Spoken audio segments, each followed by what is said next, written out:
Good evening, everybody. Welcome in the slot. Eric Ballnar, joined by members of both the Extreme and the Brewers. We've got Nicola Powell, who you've been on the show before. You know how this works. One of the captains of the Port Brewers, and Jamie Woodman, the fly-in that's come in for the playoffs. He was there first game, now he's here for the playoffs. Not a bad deal, Jamie Woodman. I need to turn off at some point, so it's been not too bad. Fun to have here. Been a little antsy with the border closed, and like you're coming, then you're not coming, then you're coming again, and...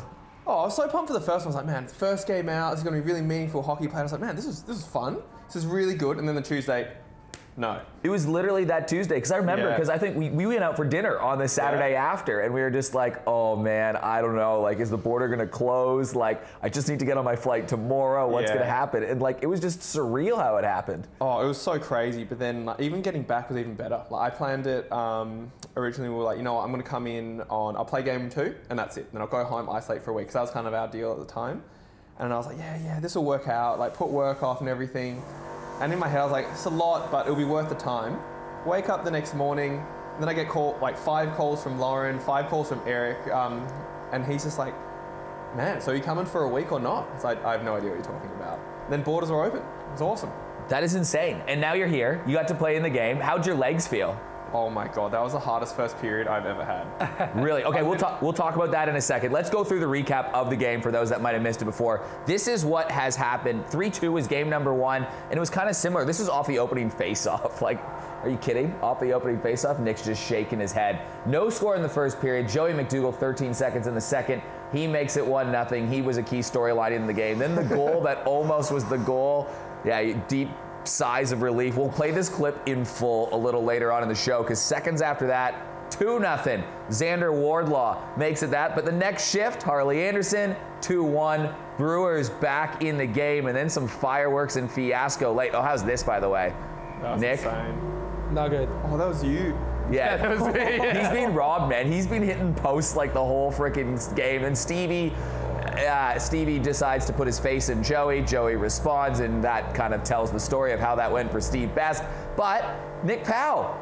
Yeah, that was a good goal. We'll play this twice for you right here. How's the pass from Tom Sack? Not a big deal. And Tyler, has like it's the whole thing.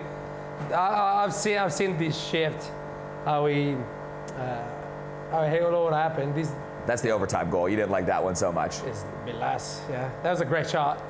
Good on him. 3-2. So where, Nick, like in games that you played in South Australia so far and in this barn, how does this rank the last 2 games in terms of like intensity and atmosphere and all that? Incredible. So much fun. Yeah? So much fun. Better than everything.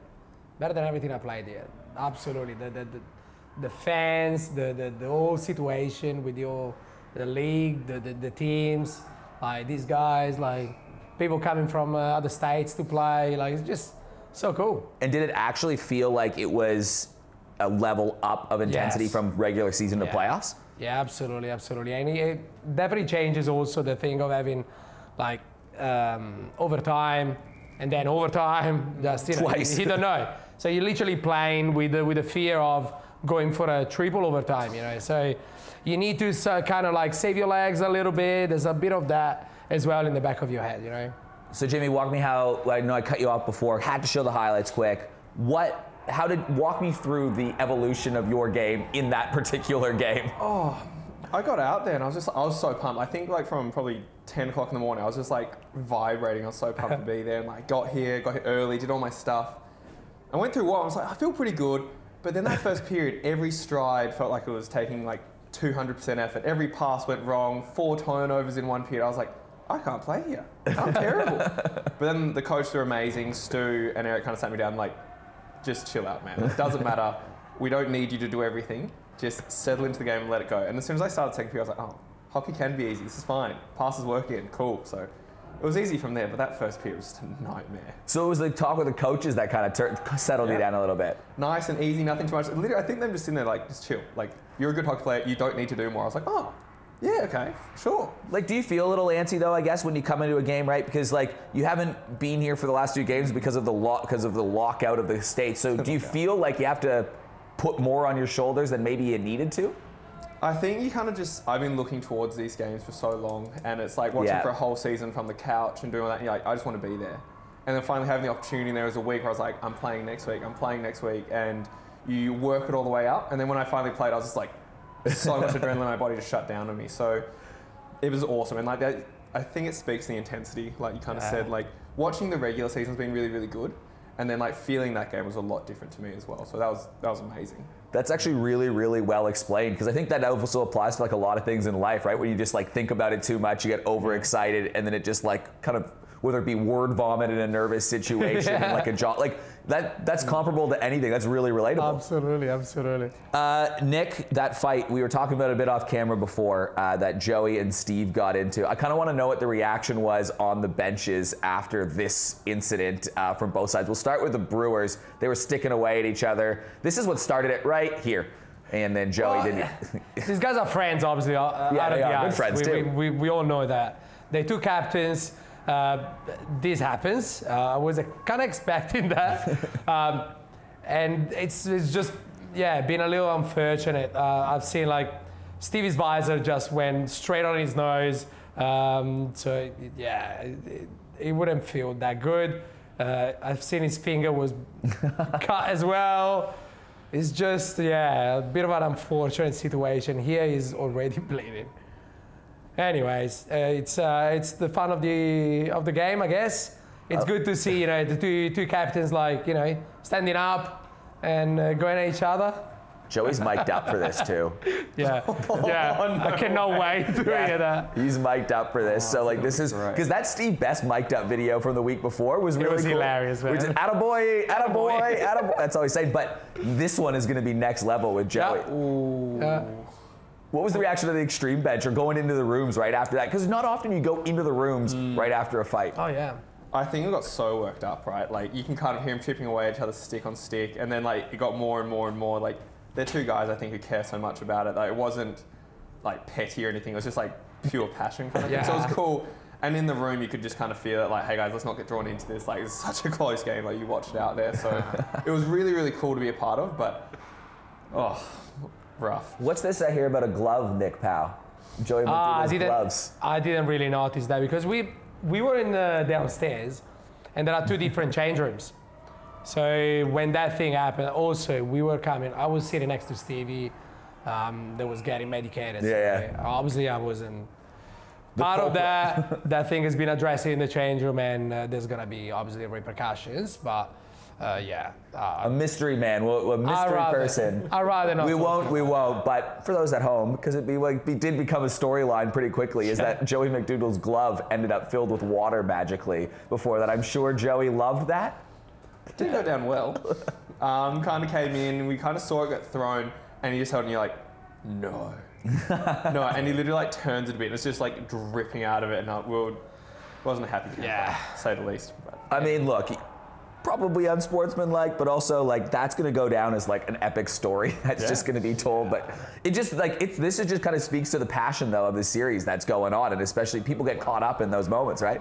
Yeah, I wouldn't say that this is like the best thing. The best move. It's a bit embarrassing to be honest, but it happened. I don't know. We'll move on from it. What about the goaltenders though? Like 40, we've had chats all throughout the season, whether it be even at the pub after the game, being like, wow, goalies did well to keep it like a 6-5 game with all these odd man rushes. Now they're making 40. Both goalies have made 40 plus saves 2 games in a row. I didn't think that was going to happen back to back. I knew both were capable. Yeah. I didn't think both of them would do it back to back and in the same game. That was just like, for me, it's really fun to watch. Yeah, we also need to keep on our minds that these are the youngest players on the ice. Yeah, 17 and 19. Matus is 17, Jeremy is 19, and these guys have they keep in their head in the game for the whole time. We're playing 4 periods hockey at this time, and they're getting good shots.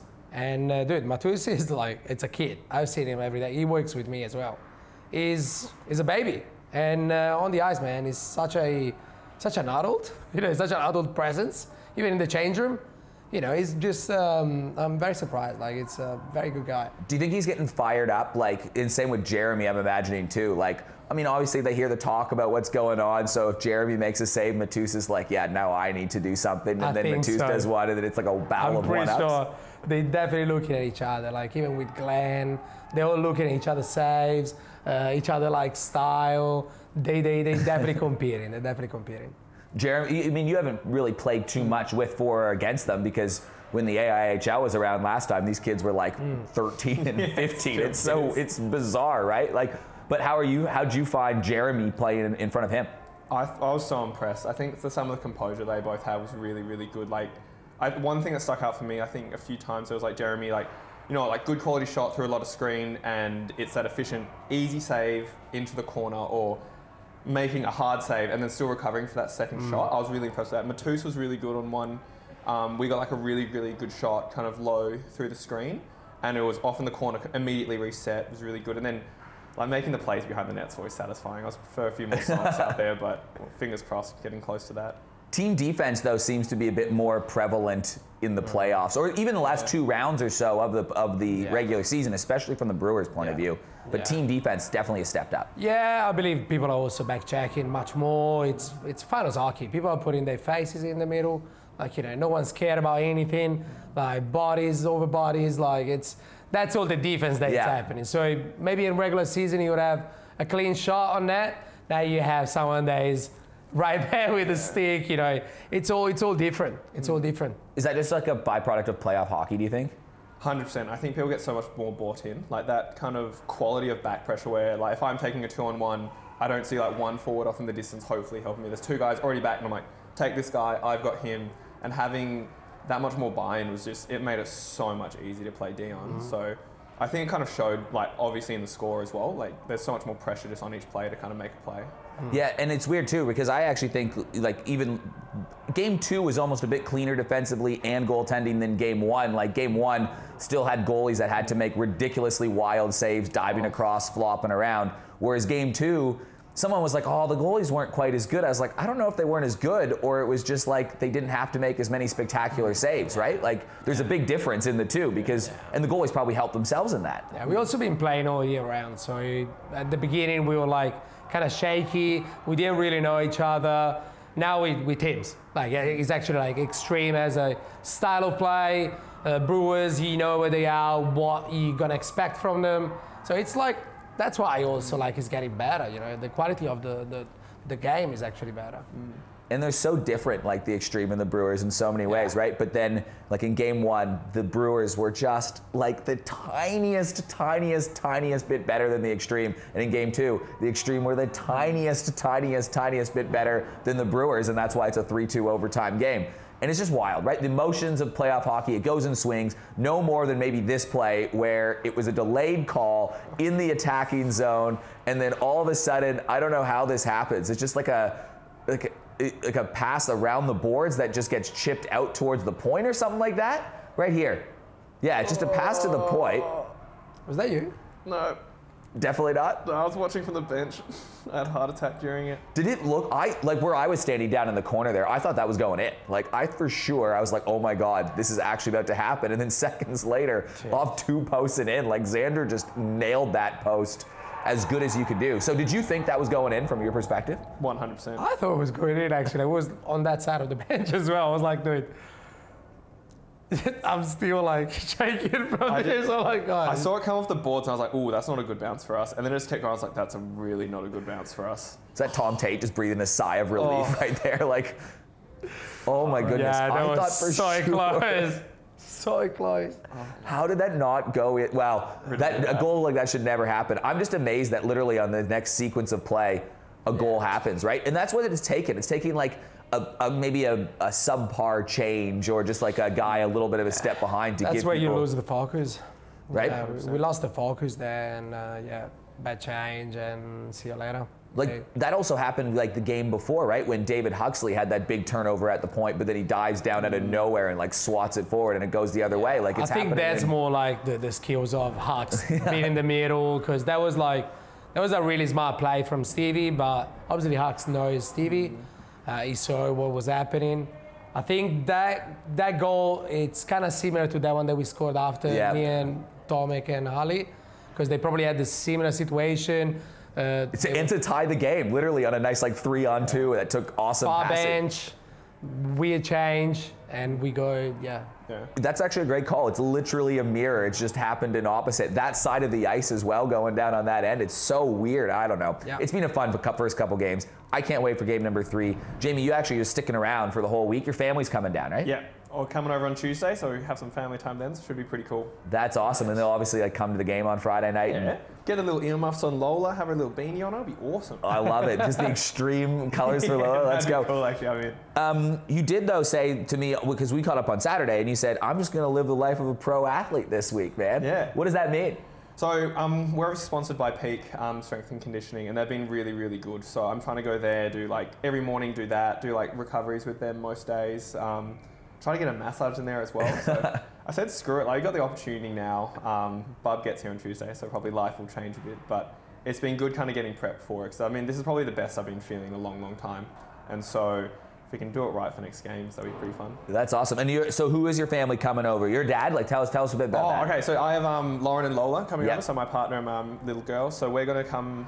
They're coming Tuesday, and it was one of those perfect events where we had some time we could make use of. We could get over here, and it wasn't insanely expensive. So go and do that and explore. I think Mum and Dad are still cruising home watching the games. It's probably easier from the couch with the dogs on them. And so they'll get the whole, like, we'll have to roll up the red carpet for them then and show them Adelaide. What's going on? So do you have things you want to do around Adelaide, like obviously outside of hockey?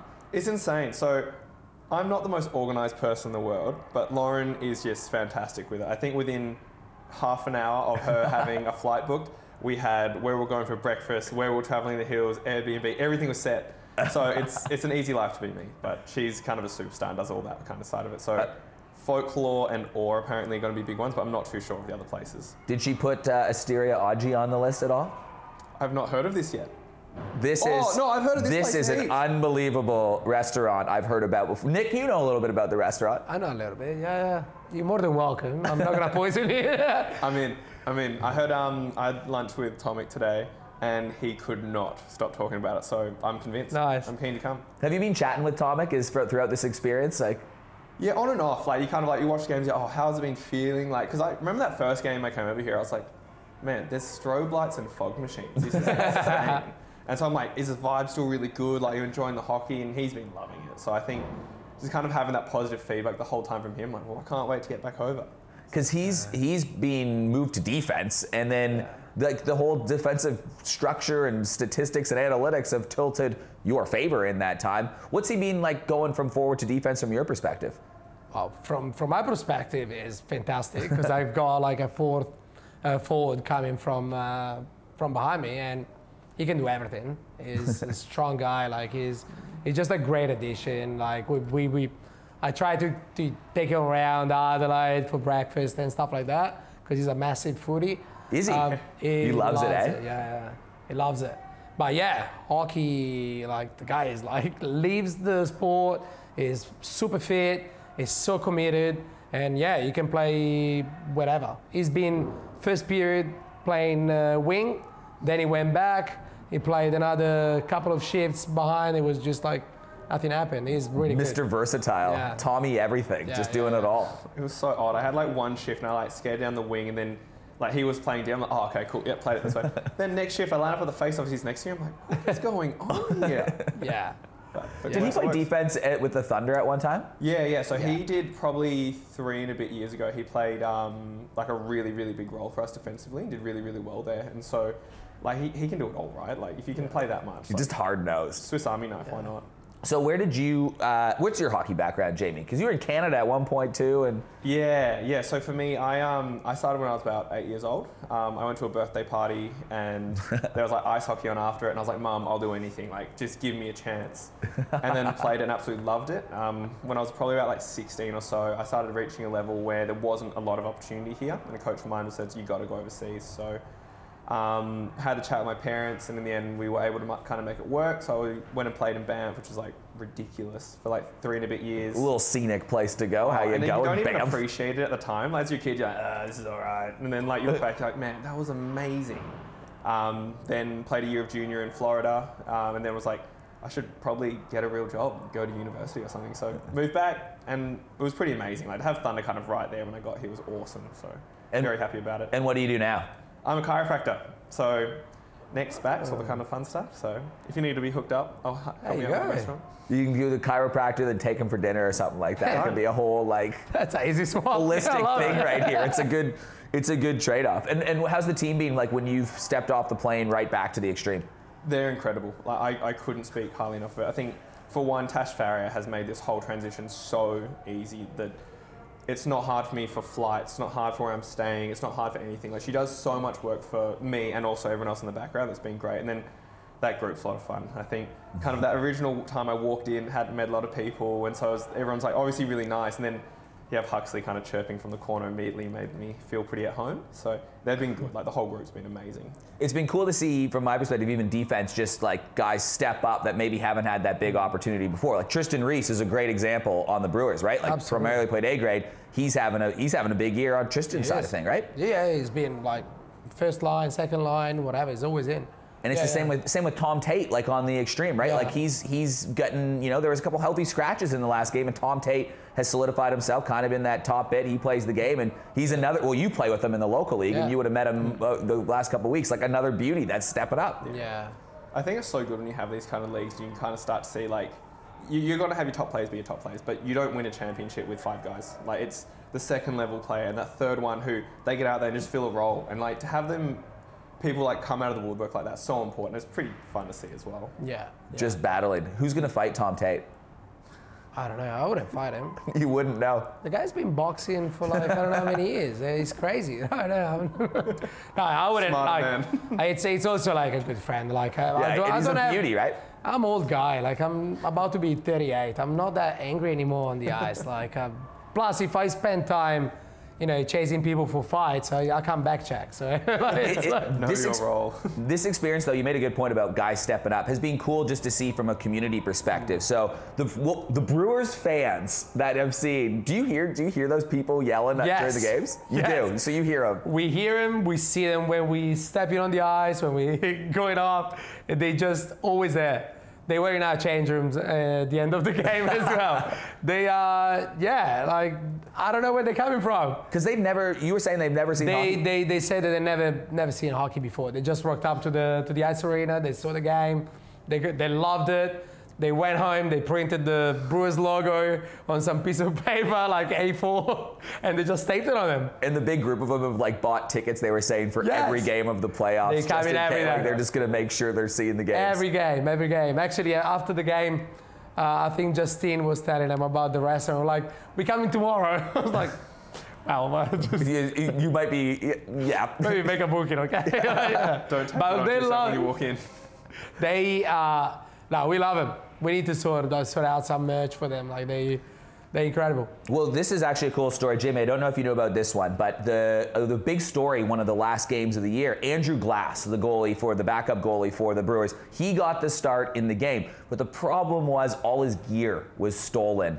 Just not too long before. So Glassy got the call to play the game, and Glassy's a beauty. Well, you know Glassy, but he's an absolute beauty, a good guy. So everyone's just trying to cheer for him, right? But so he's wearing like Glenn Forbes White's pads, he's wearing Sam Poole's skates, he's wearing Sam O'Neill's pretty much everything else. And all these goalies are just like, wear the gear for the game, get the start. And he stops like 27 pucks in a 6-3 win. Yeah, that incredible game. Incredible. Wins the first star, unbelievable. But that was the big story, right? Is like, he's doing it with stolen gear. We were talking about it on the broadcast. The next week, do you want to tell the story about this? What happened the next week? Do you know about this? Next week? No, I don't know. The next week, a fan walks up to general manager Bill Newbound with an envelope, and he says, "Hey, can you please just give this to Glassy?" And Bill was like, whatever. And it said like a little note on being like, "I'll hope this helps with your, stolen gear." And Bill was hoping Bill was thinking at the time, because, it's just an envelope, it's probably just something nice. Like people maybe pulled a little bit of cash together, help him out. That's awesome. Gives it to Glassy right before the game. Glassy opens it up, and it's a $2,000 gift card to Power Play Sports. You are joking. What? Yeah. That's amazing. And that's what somebody did, and they're pretty honest about it. We know who it is now, that we'll sort them out. Don't worry. But I just love that story that someone saw that and they brought him a gift card. He's been super quiet. He's been so quiet. He didn't say anything. He told a few people about it at the pub after the game of that OT win, but because he was like, he's just like, we got to do something, and we will, obviously. But I thought that's like the most amazing story that sums up like that's the hockey. Yeah. It's right? amazing. It's amazing. It's probably scared that I'm gonna ask him for like stick tape or something. Can you get me 7 sticks? That's so good to show what the community can do. That's incredible. That's awesome. That's absolutely brilliant. But does that surprise you, even though in the hockey community, Not like it really. surprises you, but not at the same time? Yeah, I think it's surprising just to hear in like a modern day sense, but like this, hockey is such a niche community, right? And everyone's so close, so to kind of have that's cool. That's beautiful. cool. And Adelaide is you experience it yourself. I can say the same because I live here now for like 10 years. It's a welcoming space. People love it. And I love that it's not like about the show of it too, right? You know, like some people, sometimes you get like, yeah, I'll do this and I want all like, this is just like, just pass this on, not a big deal, whatever, like I can help out. So like, I just think that's like one of the most beautiful stories you can have. How do you know? Well, there you go. Talk to Glassy. I will. Talk to Glassy. He's got to keep playing, which I love, like, you know. Insane, I love it. Yeah, but Nick, for you have had, I think, people have kind of pointed out on the extreme side that you've been a little bit of a pain in the ass to play against lately. Your face-off wins are going up. You're finding the back of the net. That top line's working. Have you felt a bit of shift in your game, and especially the second half of the season? A little bit, yeah. But I haven't been training for so many years, so definitely I'm benefiting from the organization now. We get on the ice like 3 times a week. That's definitely helping. So the second part of the season, I'm feeling much better. Plus, last year I had a bad injury on my wrist, so I'm feeling like much more confident. We got back into like a very comfortable situation with me, Stevie, and Lima. Yep. And that is just, that line's buzzing right now. Yeah, we feel, like I know exactly where they are. They are the stars of the line, I know my role. I'm always trying to be behind. And, when you're playing with good players like that, obviously the puck's going to get to your stick. And so give me the scouting report on the 3 of you on the line. I think I asked Xander to do that the other week with like him, Joey, and Nat. So I'll ask the same question to you. Well, look, my role is very simple. I need to try to win the face-offs. Which you're doing well of. You're winning over half of them. Which is going kind of well. And trying to be, I need to allow Lima is a guy that goes deep. He's strong, and I need to allow him to be free to do that, So I need to always be behind. Plus, we have some crazy defense like Zach and Tomic, for example. They like to go for a walk sometimes, so I need to be prepared to help him. Stevie on the other side is either way, like he can do everything. He scores. He can pass the puck real well. He gave me a beautiful assist a couple of weeks ago. So I just need to be prepared, to have a long skating session for the whole game. Try to, use my energies like pretty smart because it's a long game. Man, and you made a point about Tyler Leeming a minute ago, saying he's just strong. You got Tyler Leeming in the game in one of the moments, and I think it was the first period. You had the puck and Tyler Leeming just skated back and shoved you off the puck, picked it up, and just gave you the old come on. Probably the only player that can do that against him. It's literally probably the only guy. Like he's a strong dude. Strong. So you go. He's a lacrosse player. He plays hockey. He doesn't wear a shoulder pad. I knew it. I saw that and he told me he did. He doesn't wear shoulder pads? He doesn't. No. Oh, he had these like massive elbows that just sinks down. I was like, He's an animal. Something going on. He's an animal. What? Yes. The guy's going into these games with no shoulder pads, and you try to hit him. Shots and like. Dude, you try to hit the guy, you never get him. He's like invisible at sometimes. Like it's just impressive. He's one of the most educated person like I've ever met. Is very quiet in the change room, but on the ice, man, is loud. No, he's good. It's just like that old school power forward, like big body, can skate well, can protect the puck well, gets to the net efficiently and shoots. Like it sucks to play against the D because it's not. You don't get a cool poke check. You don't get a cool stop. It's like, okay, get in the lane, get run over a bit, try and stop it, and it sucks. But he's a little atypical as well. He does things that you don't expect from him. And I was talking to Johan about him. And I was like, hockey is 3 periods. You have the puck for if you're lucky, for 2 minutes for the whole game. And sometimes it's just boop. boop, boop. And the guy in those 2 minutes can put the puck in, and he does a lot of other stuff because if you're on a penalty kill with him, you need to be very concerned on the blue line because he's really good, like intercepting pucks. He's like heavy. I'm very lucky to be playing with him, man. That's good insight. Doesn't wear shoulder pads. That has me a little like blown away. Yep. Why? Because he's an animal. Because Old he's school cool. Because he's thick. That's why. Old school cool. All right, boys, I really appreciate you joining us. I just got a couple more questions, but they're not really hockey related to wrap this thing up, just to get to know a couple of the characters in the league. So I want to know from both of you, who was your childhood idol? Doesn't even need to be sporting, just childhood idol when you were kind of growing up, like someone you really looked up to. Wow. I'm gonna pressure's say, on. It could be an athlete as well. You could just say your favorite athlete growing up. It is an athlete. Like I'm a soccer fan. Like I said before. Like I'm a big. We like football in Italy, and I've been growing up seeing Ronaldo, the first original Ronaldo, and I was blown away by that guy. Like the speed, the technique. Like that's been my. Because he played in Italy, right? Yeah, he played for Inter for my team for many years, and he came when he was like at top of his form, when he was still slim. When he was still slim. It was insane. That's been the peak of, for me, like that was my hero when I was a kid. Absolutely. Ronaldo, the OG Ronaldo. The real one, Not yes. Cristiano, just Ronaldo. What about you, Jamie?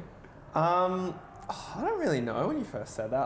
I think for me, I had a guy in Perth, and he like taught me to skate and everything, and he was really, really good. His name Aaron Clayworth, and so he was like one of the first WA guys to be picked for the Oz team for like a long time, and for him, like he was a D who could skate the puck, and I was a kid, and I was like, that's amazing. That's what I'm gonna do. It was cool. I got to like meet him like years and years down the road, and he was like, oh yeah, that was like a long, long time ago. So it was cool. I got to play him against him in Brave, which was cool, but yeah, it was weird. It was a small world thing. That is cool. A defenseman that can skate with a puck. Yeah. Yeah, you do a little bit of that. Hopefully the first period will work for me next time. So Man, I'm actually amazed watching you because sometimes it's like you see these little subtle movement and guys just like biting off they go in one way. I don't know. I don't actually have very good hands. I think a lot of people kind of make fun of me when I do that, but I think there's just a lot of other things I do that are more efficient. So I can't pull a cool toe drag off. I can go really fast at someone and then they kind of just fall for stuff. I love it. All right, boys. Sporting event that you'd love to go, that you've been to before, like that you'd love to go to again, like your favorite sports game or event you've ever been to before. Oh man, like I haven't been to many like major hockey games because I haven't been to NHL or anything like that.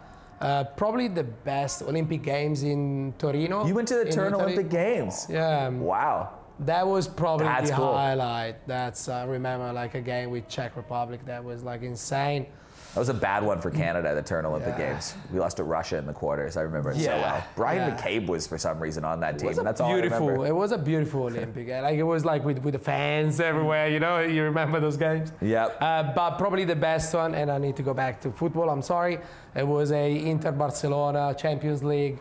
In 2010. That was right before I came to Australia. Inter wins the Champions League that year, and we just destroy them in Milano. It was insane. 3-1, probably the best game I ever seen.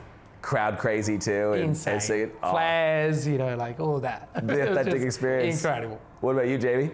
I got to go to a game, a Calgary Flames game versus St. Louis once, I think it was in like 2011, 2012. And no one told me that in the Saddle Dome, like massive flamethrowers go off whenever they come out, whenever they score.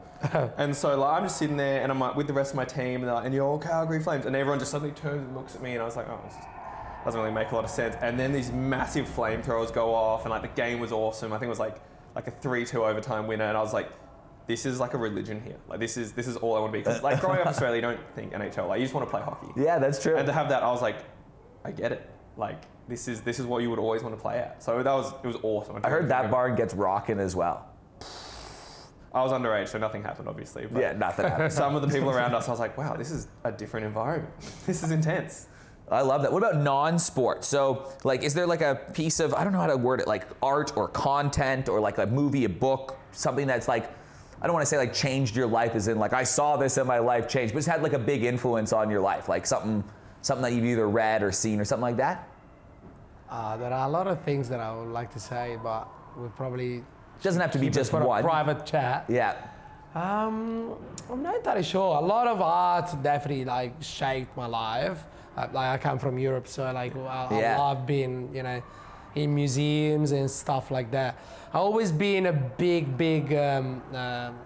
very into Egypt and Egyptian history. There's a beautiful museum in northern Italy, and that is something that when I was a kid I was like, whoa. So these guys, like so many years ago, used to do this stuff.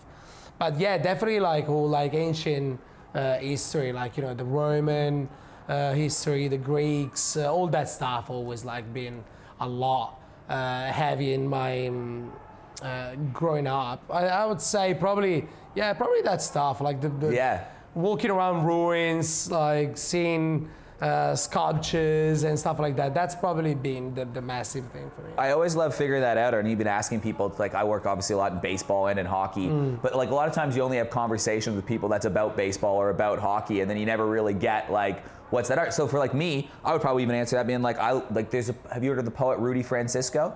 No. He has some really good stuff. Look him up online, give him a Google. Okay. Like that's like, then you just, So I'll answer that one. What about you, Jamie? Man, I should have gone first. That was a way better answer than mine. No, there's no such thing as a bad answer. That was fucking, it was good though. I kind of was young enough that when Marvel and everything started up, Yes, that was like everything, and I loved it. I remember I walked out of the first Iron Man, and for like 3 weeks, that's all I thought about. I was like, that was one of the coolest experiences I ever had. And so, like, I'm a hardcore Marvel nerd. Like, I love that. Have you seen, just in the theme of Marvel, or just in the theme of superheroes, what did you think of the latest Spider-Man? Oh, it was amazing. It was like top 2 movies of all time. Well, for me, obviously, I've got in trouble for that, but I thought it was incredible. I love like just like the other like Spider-Man references that were in it too, and I've never actually like. So I've only just recently got into these kind of movies, but when I went to see it in theaters, I was amazed by like how many people like had audible reactions to it, like. Oh man, we had so it was really cool. We one time went to Worlds in Netherlands. Yeah. And like we didn't really have a lot to do, and like if you have a game and stuff, like you're not doing much during the day. And so me, Chris Wong, and Matt Lindsay, we just like escaped one day. Just went to this random small Dutch cinema and watched Endgame, and it was like the coolest thing that we'd done, kind of thing. And there was people in the theater like throwing popcorn, something bad happened, or like it was incredible. It was so much fun. So some people in there, they're hardcore. They're so hardcore. I love that. That's great. You seen it, Nick? No, I'm not big on superheroes and Marvel. I'm a bit Food boring. and history. I'm a bit boring on that. I'm sorry. I've still got time. No, that's awesome. You can pick up right in there. Boys, I really appreciate you joining. We got a big game, though, on Friday, Game 3. It's a best of 5. Can't win the championship, but the team that wins this game is going to be 1 game away from winning the championship on a long season. Is it weird playing a weekly game, though? It's not like you're every 2 days? I think it is a little bit odd. I think like that game was intense. There was a lot of feelings there, and then I was like, you're angry and everything. And a week can kind of let it go away. I feel like if you could do like a Friday then a Sunday where you're angry, and then you can play like Sunday afternoon. You do have that fresh intensity though on the Friday, like that does carry over. Yeah, I'm kind of glad there's a week in between. Yeah. In Italy, usually we do Wednesday and Sunday for playoffs like that. I'm glad we actually have a week to rest up, but it's gonna be a big one. Well, Nick Powell, one of the leaders of the Brewers, Jamie Woodman, thanks for stopping by. Really appreciate it. Thank you. We'll get to know you a little more, and we'll see you on Friday night. Sounds Cheers. good. Tune in on SBS On Demand and wherever you normally watch the games, or we'll see you there. Catch you then.